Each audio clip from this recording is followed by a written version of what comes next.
Hey, this is Trying to Conceive part Nessa edition, part 6. Hopefully it's the second to last or the last. I don't know. We'll see. So basically, I had to take the 4 tests because I had to know, like, for real. Like, this had been 5 years, of trying. So, anywho, people ask me how was my pregnancy, and I'm like, it was stressful, like on every side, like at home, at job. If you want a story time, I'll put that on a separate video. But yeah, I was stressed on every side, and so much sure I didn't really have any peace. So, towards like the third trimester,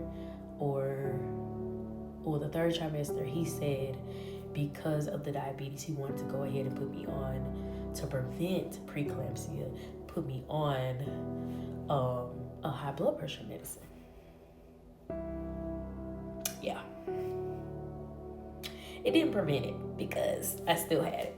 But I will say I did have labor-like pains in the second trimester, which I was like, what in the world what kind of pain is this? Like I was like barely able, I could not, like I can't walk. It hurt. And all it was the fibroids grew with my pregnancy. So I had this big stomach, and everybody thought that my baby was going to be 10 pounds. And I was like, no, she's showing underweight because of the fibroids. I got a ultrasound every time, so I knew how much my baby girl weighed at every appointment. And towards the when I was in the third trimester, I saw my doctor twice. No, after I hit 30 weeks, I saw him twice a week, just for preventative because of the diabetes and all things. So a week before I had my baby, she was actually due in June, but sis decided she wanted to come early because she didn't want to miss, teacher appreciation, Mother's Day, and all things, because she wanted to be around. So a week before that, I had a headache, and I told my OB, I was like, is this something that's normal? Headaches, yada yada yada. I don't know. I don't think it has anything to do with my, glucose or anything. And he was like, no, you. He said, now what kind of headache is it? Describe it for me. He was like, now a headache, and we're not going to be alarmed. We're going to be calm. Could be a sign of blood pressure increase, but your blood pressure was pretty good today. So we're just going to, just keep going day by day. And if it intensifies though, call me. I don't care that I'm not on call or whatever. Call me. Okay? I said, okay. Okay, doc. So that was Friday. Then following Tuesday is when I go for my routine checkup. The fluid is low in around my baby. The ultrasound tech was like, okay, the fluid's low, sis. Like, I was like, should I be worried? She was like, oh, you might deliver soon. I was like, oh, okay. Not thinking it's going to be the next day. Okay.